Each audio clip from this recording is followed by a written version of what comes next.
Sorry, my computer had died, so I had to plug it in. Anyways, so I'm right here, okay? My parents' room is right here, and then the study's right here. Um, this is the room I'm in currently, because when I first did this, I was in a different room. This is the room I'm filming in right now. And then, that's pretty much, okay, so basically, I decided, that I wasn't going to really travel past my own house. I was kind of going to travel within my own house. Keep in mind when you're astral traveling, even when you're awake, you're still more sensitive and vulnerable to spiritual energies. So you still need to be careful when you're astral projecting. Nobody's going to take over your body. Nobody's going to steal your body, anything like that. It's just um, you might pick up negative energies more easily, dark energies, whatever. Your awareness is going to be more sensitive to them, which is a good thing because, you might not be as aware of these energies when you're not projecting. Um, but when you're projecting, you are more aware of them, and it can be kind of scary. It can be kind of distorted. Um, I've been astral projecting for the past like 8 hours. It's like 9 p.m. When did I start? No, it hasn't been 8 hours. I started astral. I started. No, it hasn't been that long. Like 3 hours. It feels like a long time. Um, because time is distorted.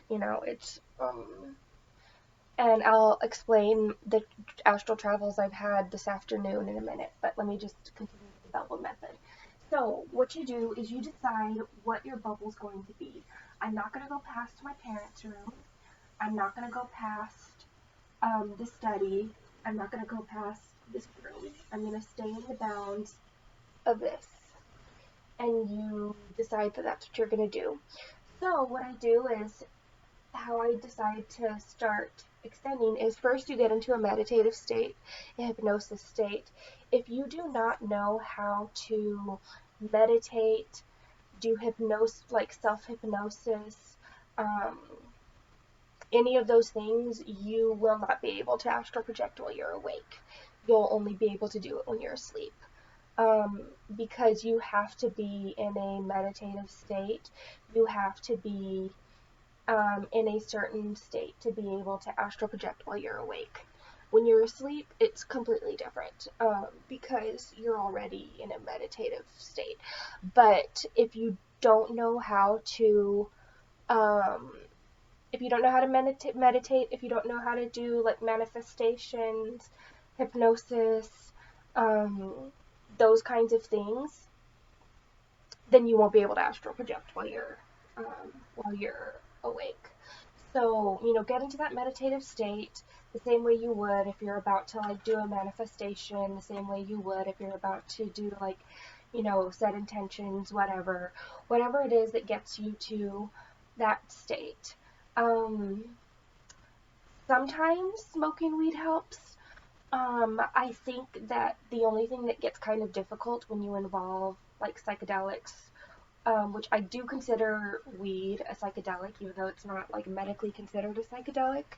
It does distort your perception of reality, so I do consider it a psychedelic. The only thing that kind of um, makes it difficult when you involve psychedelics is that there may be things that are not part of reality that it might help you get into a mental state where you're sensitive enough to travel, but your travels will be not exactly accurate. The same way if you were awake and moving around and walking around, you might have hallucinations or things like that. It's the same concept when you're astral traveling, that your reality is kind of distorted. So, what I do is I decide as I focus on something. Normally, I like to focus on a sound. The strongest way for me to do it is to listen to my daughter's voice. Find her voice wherever it is in the house and focus in on her voice. listen to the words that she's saying, and it's almost like zooming in on her voice, zooming in. Like I said, first, just kind of like set your awareness to as long as you want the bubble to be. Just kind of imagine your awareness expanding. You know, they make videos for that on like imagining your awareness expanding, getting wider, bigger, whatever, to the space that you want it to be. And when I start the travel, is I decide where to place my awareness first. And like I said, normally a good place for me to do it is wherever my daughter is, because I feel safe wherever she is. I listen to her voice, and then when I listen to her voice, I extend my awareness there by looking at what she's wearing, you know, looking at how she's sitting, and kind of letting my consciousness be in that same place where my daughter is. And when I'm so completely in a state that I am basically standing next to her, watching her, hearing her, basically in the same room as her, as if she was there, that's where my astral travels begin. And at any point, I can bring myself back to the center, but that's when I start traveling. Is basically when I realize I've reached the astral plane, is when I can visualize what my daughter's wearing, how she's sitting, what she's doing, is when I realized I've reached that place. So that's the bubble method, and you can kind of travel that. I think that's the safest method for beginners, is the bubble method. And again, this is me talking about astral travel while you're awake. When you're asleep, it's different. The kite method. Now, the kite method is how most people travel when they're asleep. You can also do it when you're awake, where basically what you do is here's your body down here. It's like a boulder, okay? Right here. And this is your body. And instead of expanding your awareness in a bubble, you kind of let your awareness get higher and higher and higher and higher and higher and higher, as high as you want to go. And you just keep pulling up. A more advanced method. This is easier because it's designed into a space. When you are doing the kite method, you have a bit of a more heightened awareness, because what happens is, in a way, it's like a bubble method, because the higher you go, you're able to travel within those bounds. Like the same distance you are high, you can go in every direction. But you can't really go outside of, like, for instance, if you extend yourself this high, you can't go all the way over here. You can only go within how high you extended your consciousness. So what you do is you let yourself get as high as you possibly can. And once you're up in the air, you kind of like rest there for a second. And at all times, like I said, you have not left your body. Your soul has not left your body. Your soul is still inside your body. Astral projection isn't removing your soul from your body. It's removing your consciousness, your awareness. That's what it is. Your consciousness and awareness is not the same as your soul. Your soul is completely different. So, and again, it's arm.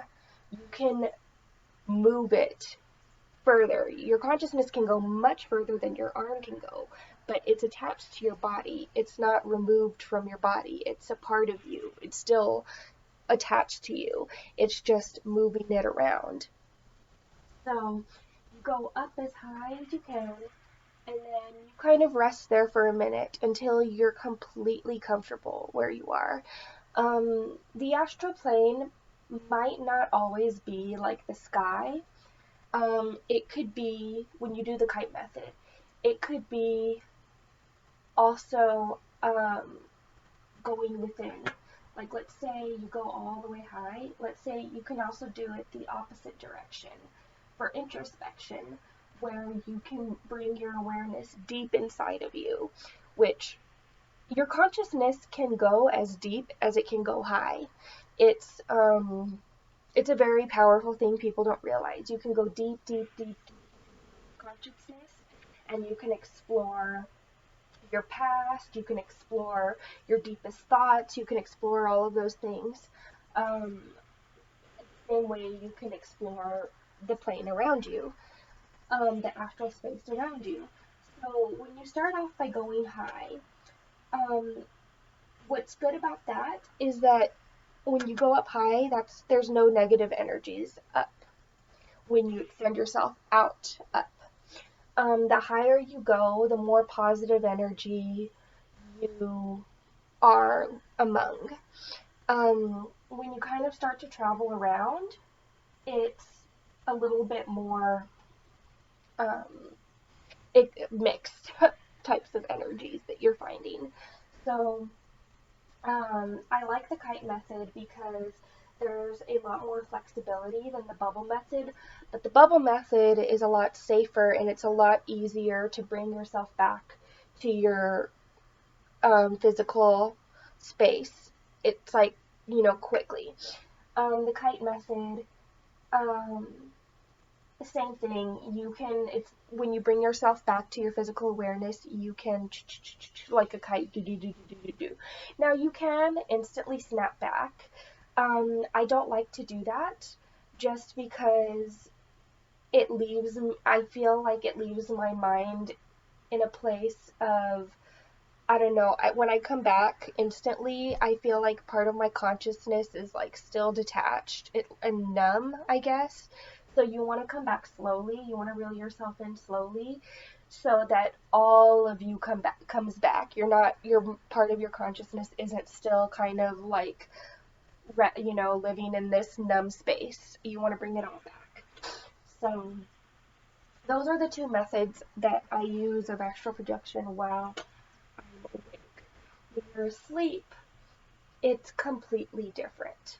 Um, Now you can astral project unintentionally when you're asleep, especially if you've done it before. I do think it's something that people don't do intentionally. They do it because just of the way your consciousness works. You can't, when you're asleep, it's impossible to be physically aware of your surroundings. It is impossible for your consciousness to, I mean, I guess it can, but in some way you are astral projecting. I don't know if you've ever heard about people in comas. They're, dead asleep, but they remember conversations that were had in the room while they were asleep, and they were like, what do you mean? You couldn't have remembered that. You were in a coma. I think that it's a similar concept where it's like they remember it because their consciousness was projecting in the room. Your consciousness is kind of less, you have less control over it when you're asleep. If you learn to lucid dream, it becomes easier, but you can't really control as much when you're asleep. So when you astral project when you're asleep, you're a lot more sensitive and vulnerable to energies that are dark and scary, and especially when you have a distorted sense of consciousness because you're asleep, and because you can't come back and as quickly in your room and see what's going on. It's a little bit scary. Um, like I was astral projecting, it felt like I was there for, I would say days. When you're astral projecting, sometimes your time gets distorted and you feel like you are stuck there. And that's how it was today. But sometimes the universe has special messages for you that it wants you to see. And that's kind of what happened today. When it comes to astral projecting when you're asleep, I think the best method or the best thing you can basically do for yourself is learn to lucid dream. Once you realize you're dreaming, you can kind of do whatever you want. People don't understand how lucid dreaming works. Um, Lucid dreaming, I used to think it was like oh, you're watching a movie and then you're in control of the movie or whatever. Lucid dreaming isn't exactly like that. Lucid dreaming is basically realizing you're dreaming. And when you realize you're dreaming, you can feel yourself inside of your body asleep. You can look at your body, you can see, oh, I'm here, I'm asleep, I'm safe. And then you can continue on with your dream. And lucid dreaming is that sense of physical safety of realizing that you're asleep and realizing that you're dreaming. And basically bringing awareness to your physical body while you're still asleep. You can bring awareness to your body. And that's what lucid dreaming is. Once you bring awareness to your body, it's a lot easier to control your dreams. Um, I lucid dream often. Um, and the way I lucid dream, I don't really control what I'm dreaming more. I just allow the dreams to happen with the awareness that they're dreams. And it makes me feel more in control. It's kind of the same concept with astral projection, because you're always in control at all times. Um, you're never in a place where you're not in control. Nobody can take your body, nobody can take your soul, nobody can do any of that. Um, do I believe in evil spirits? I don't know. I do believe in bad energies. And I do think bad energies can take certain physical and spiritual forms. I do think it's possible that demons are not fallen angels, but rather, I don't know if you've seen Fantastic Beasts, um, but that Ezra Miller character where it's like this dark, scary thing that like destroys people, I think that that's kind of what evil spirits are in a way, is just concentrated negative energy that's so dark, and it's just be kind of compressed itself into this form that can be very destructive. That's my perception of evil spirits. Um, I I don't know if I believe in ghosts. I've never seen a ghost. I've never seen a demon. I've definitely experienced bad energies. I've experienced spiritual things. I've experienced evil, but not in the way that you would imagine. I think that sometimes our own imagination um, creates a physical body or a physical form for these things that we do not understand. I think that some people, they say, I saw a ghost, I saw a demon. That is their own, that is their own way of like materializing something that their spirit cannot yet understand. Their spirit understands it, but their mind can't understand it. So they, in their own mind, it's like it was a ghost. Their spirit really was experiencing something else, but there was no way to understand it or explain it, so it was a ghost in their mind. Um, I think that the spiritual plane and astral plane are like synonyms, yeah. Um, you're experiencing a world that is very different from the physical world.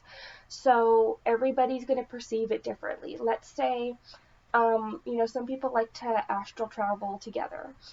If you do a meditation, there's like groups or whatever where people like astral travel together, and they might experience this one thing, okay? Let's say they're focusing in on trauma, or whatever. One person might see a child, one person might see a cat, they're all viewing the same energy, the same thing. But what that looks like to each person is going to be very different based on how they're experiencing that energy. Um, it's the same thing with the astral plane. It's nothing in there is physical in the sense of the way we experience things. Everything in the astral plane is spiritual. So even though you are in a space that is familiar to you. You might be looking down at your house that looks like your house. Um, it's a astral um, it's an astral vision of your house. It's not actually your house you're looking at. It's a spiritual version which you've materialized to look like your house. But what you're really experiencing is your own body. Not your house, you're experiencing your own body, which is your home. So it looks like a house to you. Um, so keep that in mind when you're astral traveling, when you see certain things. If you see a snake, it's not, you're not really seeing a snake. What you're seeing is an energy that has taken the form of a snake in your own consciousness. So that's something to keep in mind when astral traveling, because um, your consciousness is not physical. So what your mind knows to be physical things is not the same as what your conscious is interpreting. So yeah, that's kind of my, I guess, starting point for astral travel. I think I'm going to make more videos like this. I just had to do it now because I felt like it was important to explain all of this to everybody. So bye.